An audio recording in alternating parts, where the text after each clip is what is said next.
Ang Espiritu Santo nga gisaad ni Jesus. Juan Kapitulo 14 versikulo 15 hanggang 31. Kon gihigugman ninyo ako, tumanan ninyo ang akong mga sugo. Og pangayoon ko sa amahan nga padad-an niya kamuglaing magdadasig. Kini nga magdadasig walay lain kondili ang Espiritu Santo nga mao ang magtudlo kaninyo sa kamatuoran. Og magapabilan siya kaninyo sa walay katapusan. Dili siya dawaton sa mga tawo sa kalibutan tungod kay dili nila siya makita ug wala sila makaila kanya. Apan nailhan ninyo siya tungod kay siya kauban ninyo, ug kanunay magapuyo diha kaninyo. Dili ko kamubiyaan nga walay kauban, mubalik ako diha kaninyo.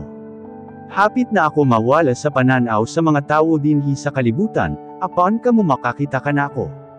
Ug tungod kay ako buhi man, mabuhi usab kamo. Pag-abot ni anang adlaw, masayren gayud ninyo nga ako anaa sa akong amahan, ug kamo ani kanako, ug ako usab anaa kaninyo. Ang nagadawat ug nagatuman sa akong mga sugo mao ang nagahigugma kanako. Ug ang nagahigugma kanako higugmaon usab sa akong amahan. Higugmaon ko usab siya ug ipaila ko kanya kon kinsa gayud ako. Unya gipangutana siya ni Judas, dili kini si Judas Iscariote, Ginoo, nganong sa amo ka lang magpaila kon kinsa ka gayod. Nganong dili ka magpaila sa tanan. Mitubag si Jesus kanya, ang nagahigugma kanako magatuman sa akong mga pulong. Higugmaon siya sa akong amahan, ug kami magapuyo kanya. Apan ang wala nagahigugma kanako wala nagatuman sa akong mga pulong. Kining mga pulong nga inyong nadungog diligikan kanako, kon diligikan sa amahan nga nagpadala kanako. Kining mga butang nga ginasulti ko ng daan kaninyo samtang kauban pa ninyo ako.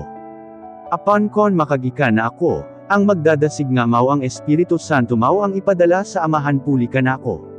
Siya ang magtudlo kaninyo sa tanan nga mga butang, ug magpahinumdam kaninyo sa tanan nga akong giingon kaninyo. Ayaw kamo kaguol ug ayaw kamo kahadlok, tungod kay ang kalinaw ibilin ko kaninyo. Ang akong kalinaw mao ang ihatag ko kaninyo. Dili kini sama sa kalinaw nga gihatag sa kalibutan. Nadungog ninyo ang akong giingon kaninyo nga mugikan ako apan mubalik ra ako kaninyo. Kon gihigugman ninyo ako, unta malipay kamo nga makaadto ako sa amahan nga mas gamhanan pa kay kanako. Gisulti ko na kining daan kaninyo samtang wala pa mahitabo, aron nga kon mahitabo na mulig-on pagayod ang inyong pagtuo kanako. Dili na ako magdugay sa pagpakigsulti kaninyo, tungod kay tali abot na si Satanas nga mao ang nagagahom sa kalibutan. Wala siya'y gahom kanako. Apan aron masayren sa tibuok kalibutan nga ginahigugma ko ang amahan, ginasunod ko ang tanan nga iyang ginapabuhat kanako. Dali, man lako nakita.